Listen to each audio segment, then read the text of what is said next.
Good morning friend, जय Shri Ram. I hope आप सब अच्छे होंगे, स्वस्थ होंगे और अपना ख्याल बहुत अच्छे से रख रहे होंगे।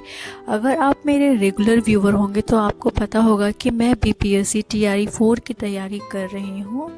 तो फ्रेंड्स, आज उठते ही चूँकि मैं उठते ही सबसे पहले आ गई थी किचन में, और किचन में आज मैं बनाने वाली थी मिक्स्ड भुजिया। तो यहाँ पे मैं सभी तरह की सब्जियों को काट कर रखी हूँ और मैं यहाँ भुजिया बनाने में लग गई हूँ। और फ्रेंड्स, मैं आज बनाने वाली हूँ भुजिया रोटी, और बाबू को भी मैं आज यही दूँगी। तो फ्रेंड्स, आई होप आप सब अच्छे होंगे, स्वस्थ होंगे।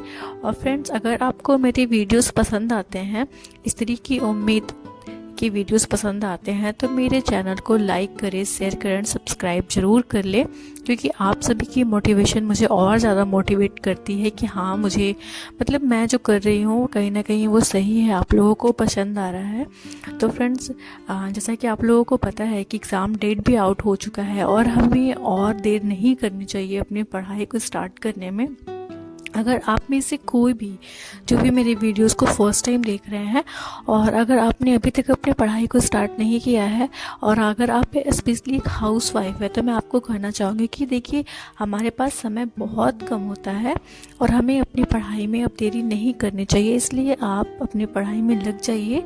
जितना समय है आपके पास उसका सही से इस्तेमाल कीजिए। अभी इधर उधर के कामों को ना देके सिर्फ और सिर्फ अपने पढ़ाई को फोकस करिए, क्योंकि देखिए, ये कहीं ना कहीं ये हमारे लिए आखिरी मौका है। फिर इसके बाद ये मौका मिले ना मिले, टीआरई 5 का कुछ कहा नहीं जाए। हमारे टीआरई 4 को ही आने में लगभग 2 साल लग गए हैं, तो आगे का हम लोग कुछ नहीं कह सकते हैं। और धीरे धीरे सीटें बहुत कम होते जा रही हैं, और अगर मानकर चलिए इस बार नहीं हुआ ना, तो आगे होगा भी या नहीं इसकी कोई गारंटी नहीं है। तो हमें तैयारी इस तरीके से करना है कि जैसे कि हमारी ये आखिरी मौका हो। करो या मरो कहते हैं ना, वही करो या मरो, यही सिचुएशन है हमारे पास। इसलिए तैयारी में लग जाइए। और फ्रेंड्स, आप सबको पता होगा कि कितना टफ होने वाला है, इसका जो कट ऑफ है कितना हाई जाने वाला है, क्योंकि 2 साल से एग्ज़ाम नहीं हुए हैं टीचर्स वाले। तो आप सबको पता होगा कि कितना ज़्यादा मतलब टफ होने वाला है। और फ्रेंड्स, मैं यहाँ पे आ गई थी अपने फर्स्ट स्टडी स्लॉट के लिए, और मैं यहाँ पे पढ़ने वाली हूँ ज्योग्राफी। और अभी टाइम हो रहा है 10:15। तो मैं अपना टाइमर ऑन कर देती हूँ।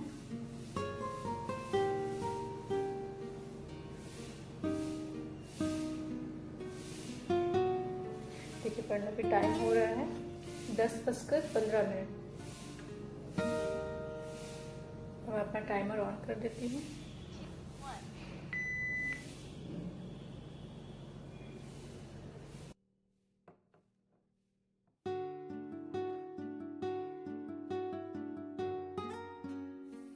और फ्रेंड्स, मैं यहाँ पे स्टार्ट कर दी हूँ पढ़ना ज्योग्राफी। और आप सबको पता होगा कि मेरे जो सब्जेक्ट है वो ज्योग्राफी और पॉलिटी है। तो फ्रेंड, मैं उसी की तैयारी में मैं सबसे ज़्यादा ध्यान उसी में देती हूँ, क्योंकि आप सबको पता होगा कि मतलब हाँ, बाकी जीके जीएस में तो जो सब्जेक्ट आते हैं वो 8-8 नंबर के आते हैं। यही है जो थोड़ा हाई मार्क्स का होता है, 40-40 नंबर का। तो मैं ज़्यादा इसी पे फोकस की हुई हूँ। और फ्रेंड, मैं इस बार कुछ शेड्यूल्स वगैरह बनाई हूँ, जो कि मैं अपने नेक्स्ट वीडियो में आप लोगों के साथ मैं शेयर करूँगी। और मेरा टारगेट है कि मैं 1 मंथ के अंदर अपने पूरे सिलेबस को कंप्लीट कर लूँ, और मैं आप लोगों के साथ वो ज़रूर शेयर करूँगी। अगर आप लोग भी करना चाहते हैं उसे फॉलो तो ज़रूर कीजिएगा। और देखिएगा, आप लोग जिस भी सब्जेक्ट के साथ अपनी तैयारी कर रहे होंगे, आप लोगों की भी सिलेबस 1 मंथ में कंप्लीट हो जाएगी। और फ्रेंड्स, मैं अब तो जनवरी से लेकर के, चूँकि हम लोग को एग्ज़ाम डेट भी पता चल चुका है, तो जनवरी से लेकर के सितंबर तक की करंट अफेयर्स को भी मुझे तैयार करना है, और आप सबको भी तैयार करना चाहिए। जनवरी से ही स्टार्ट कर देना चाहिए, क्योंकि ज़्यादा बस 6 to 8 मंथ का तो करंट अफेयर्स आता ही है। तो मैं उसके लिए एसकेसी सर को फॉलो करूँगी, और क्योंकि मुझे उनके भी मतलब वो कम क्वेश्चंस में बहुत अच्छे आंसर्स, मतलब एक ही क्वेश्चन में 2-3 करवा देते हैं, तो मुझे उनका पसंद आता है। और साथ ही मुझे उनका ना समझ आता है, क्योंकि वो बार बार ना, जैसे कि कोई टीचर्स होते हैं ना कि एक ही सवाल को रोज़ रिपीट करते हैं, तो वो वैसा नहीं करते हैं। वो अलग अलग क्वेश्चन, लिमिट क्वेश्चन लेकर के आते हैं। और ऐसा नहीं है कि एक ही चीज़ में वीडियो बनाने के चक्कर में बस आपका टाइम को किल कर रहे हैं। इसलिए मुझे उनका थोड़ा करंट अफेयर थोड़ा ज़्यादा पसंद है। और मेरे एक सब्सक्राइबर हैं जो पूछ रहे थे कि उन्हें केजीएस का बैच लेना था, तो कैसे लें। तो देखिए, सबसे पहले आपको ना, ये कोई मैं प्रमोशन नहीं कर रही हूँ, ये बता रही हूँ क्योंकि वो पूछ रहे थे। तो आपको सबसे पहले KGS का ऐप डाउनलोड करना होगा और वहाँ पे अभी खान सर थी होली के बाद में भी, होली के बाद एक न्यू बैच ला रहा है, रिवीजन बैच, आप उसे ले सकते हैं अगर आप पहले से पढ़ाई कर रहे हैं तो। और मेरे ख्याल से उतना काफ़ी होगा, और आप चूँकि लेंगे तो उसमें मतलब प्रैक्टिस भी करवाया जाएगा, तो आप उसे ले सकते हैं। मैं नहीं लूँगी उसे क्योंकि मैं पहले से ही तैयारी करी हूँ, मेरे पास KGS के सारे नोट्स अवेलेबल हैं, तो मैं उस बैच को नहीं लूँगी क्योंकि मेरे पास सफिशिएंट, मुझे लगता है कि मेरे पास सफिशिएंट जो नोट्स होने चाहिए तो प्रिपरेशन के लिए वो काफ़ी है। फ्रेंड्स, तो मैं अभी हाफ आवर से पढ़ी हूँ, 30 मिनट, और चूँकि मुझे अभी कहीं जाना होगा तो मैं अब अपने नेक्स्ट स्लॉट आप लोगों के साथ थोड़ी देर में शेयर करती हूँ। तो फ्रेंड्स, मैं आ गई हूँ अपने नेक्स्ट स्टडी स्लॉट के लिए। मैं गई हुई थी मार्केट, बाबू के लिए मुझे कुछ कपड़े लेने थे क्योंकि होली है ना, तो होली के लिए उसके लिए कुछ कपड़े लेने थे। तो मैं मार्केट से आ चुकी हूँ और फ्रेंड मैं अपना नेक्स्ट स्टडी स्लॉट स्टार्ट करूँगी। और मैं दाल वगैरह भी बना चुकी हूँ, बस मुझे चावल बनाना था, वो मैं चावल बनाऊँगी। तो फ्रेंड मैं उस समय 21 मिनट की पढ़ाई की थी और अभी फ्रेंड मैं अपना नेक्स्ट स्टडी स्लॉट स्टार्ट करती हूँ।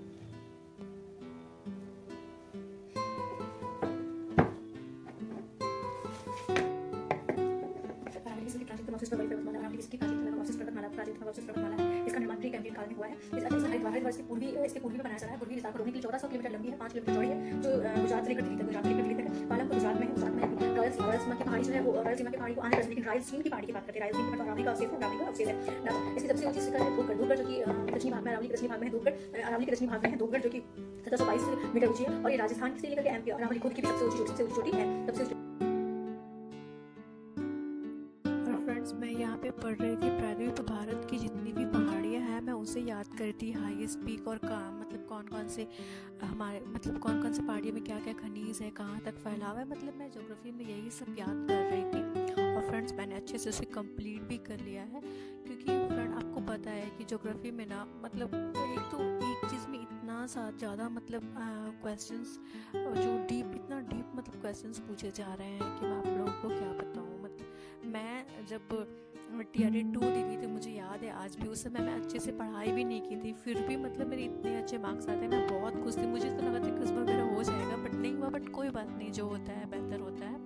कहीं ना कहीं भगवान मुझे और डीप सिखाना चाहते थे, तो मैं इसलिए इस बार मैं कोई मौका को ना छोड़ना नहीं चाहती, इसलिए मैं बहुत अच्छे से मतलब एक चीज़ को मैं बार बार रिवाइज करके अच्छे से एकदम पढ़ रही हूँ ताकि कहीं से भी वो छूट ना जाए। आगे तो राम जी जाने की क्या होगा क्या नहीं होगा, मतलब मैं तो अपनी तरफ से बस कोशिश ही कर सकती हूँ। यहाँ कोई भी, आप हो मैं हूँ, हम सब अपनी तरफ से कोशिश ही कर सकते हैं। बस हाँ, कोशिश में कोई कमी नहीं होनी चाहिए, जो कि मैं कर रही हूँ।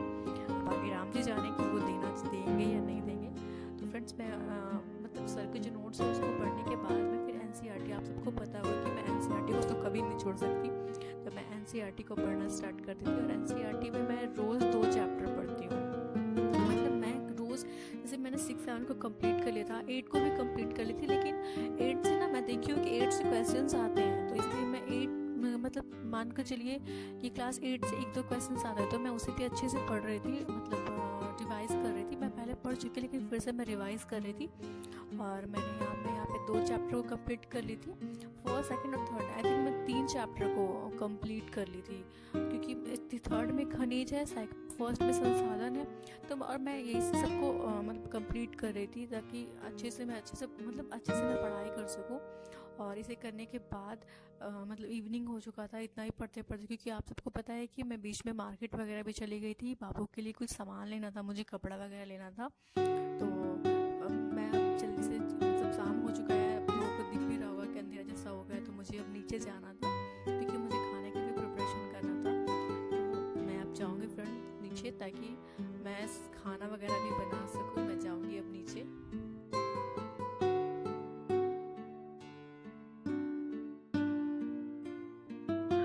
और फ्रेंड्स मैं अभी 2 घंटे 27 मिनट की पढ़ाई को कंप्लीट कर चुकी हूँ और अभी जाना है मुझे नीचे। और फ्रेंड्स मैं यहाँ पे सारे प्रिपरेशन करने के बाद मैं आ गई थी अपने 3rd स्टडी स्लॉट के लिए, क्योंकि मैं आप लोगों के साथ 2 स्टडी स्लॉट शेयर कर चुकी हूँ और मैं आ गई थी अपने 3rd स्टडी स्लॉट के लिए। और मैं यहाँ पे फ्रेंड्स बना रही हूँ मैथ। तो मैथ पे मैं ज़्यादा नहीं, मैं सोच कर रखी हूँ कि मैं रोज़ 10 क्वेश्चंस ही सॉल्व करूँगी और मैं मैथ में ज़्यादा हाथ पैर नहीं फैलाने वाली। मतलब जो टीआरई में जो क्वेश्चंस आए हैं और जो बीपीएससी के जो क्वेश्चंस हैं मैं बस उससे ही रिवाइज़ करूँगी, और जो मुझे समझ में नहीं आएगा मैं उससे यूट्यूब की सहायता से देख लूँगी और मैं उतना ही करूँगी। क्योंकि मतलब हमारा जो खुद का जो, चाहे आप किसी भी एसएसटी वाले का जो खुद का सिलेबस है वो इतना ज़्यादा बड़ा है कि अगर हम इन सब में मतलब अगर हम इन सब को भी डीपली पढ़ेंगे तो कहीं ना कहीं हम मतलब फोकस नहीं कर पाएंगे उस 40 नंबर में। इसलिए मैं सोची हूँ थोड़ा शॉर्ट में जो मेन क्वेश्चन है मैं उसको अच्छे से कंप्लीट कर लूँ, जो कि आते ही हैं, जिसमें सरलीकरण हो गया, ये सब जो छोटे छोटे क्वेश्चन है मैं उन सब में। और यहाँ पे मैं साथ में बाबू को भी पढ़ा रही थी, क्योंकि आप सबको तो पता होगा कि मेरा एक बेटू है जो कि मैं जब भी पढ़ने आती हूँ तो वो भी बोलता है कि मुझे भी पढ़ाओ, तो मैं उसे भी साथ में बैठा लेती हूँ कि हाँ चलो बैठो और पढ़ाई करना स्टार्ट करो, क्योंकि उसका भी एग्ज़ाम है 10 से, तो उसे भी तो तैयारी करवाना होता है। तो मैं उसे भी साथ में, अब जब भी मैं कोशिश तो यही रहता है मेरा कि मैं जब भी बैठूँ तो उसको भी बैठा लूँ, क्योंकि वो अकेले बोर होता है, बदमाशी करता है। इससे अच्छा है कि साथ में बैठता है तो वो पढ़ाई भी अच्छे से करता है और हैप्पी भी रहता है। तो यहाँ पर फ्रेंड्स मैं मैथ बना रही थी और मैथ बनाने के बाद फ्रेंड्स मैं पॉलिटी पढ़ूंगी। और पॉलिटी में मैं, आप सबको पता है कि मैं खान सर का जो क्लास ली हूँ मैं रोज़ उसे एक चैप्टर को, मैं ज़्यादा नहीं, खान सर जो पॉलिटी में जो नोट्स मतलब जो क्लासेस करवाए हैं वो 30 दिन का क्लासेस है, जिसको मैं रोज़ एक देखती हूँ और एक ही याद करती हूँ। ऐसा नहीं कि मैं सिर्फ उसी में लगी, 30 मैंने एक देखती हूँ और एक को याद करती हूँ। और एनसीईआरटी की जो पॉलिटी है उसे भी मैं रोज़ मैं 2 चैप्टर पढ़ती हूँ, इससे ज़्यादा नहीं। और बाकी जो मैं शेड्यूल बनाई हूँ कि मैं पूरे दिन में कैसे और क्या क्या पढ़ाई करती हूँ वो मैं आप लोगों के साथ ज़रूर शेयर करूँगी, क्योंकि मुझे ऐसा लगता है कि अगर आप लोग देखेंगे तो शायद आप लोगों को वो अच्छा लगेगा और आप लोगों में से ज़रूर कोई ना, मतलब जिन्हें फॉलो करना होगा वो ज़रूर फॉलो कीजिएगा, क्योंकि वो बहुत ही अच्छे तरीके से मैंने बनाया है। तो मैं आप लोगों के साथ कल उसे ज़रूर शेयर करूँगी, जब मैं अपने व्लॉग आप लोगों के साथ शेयर करूँगी तो उसी समय।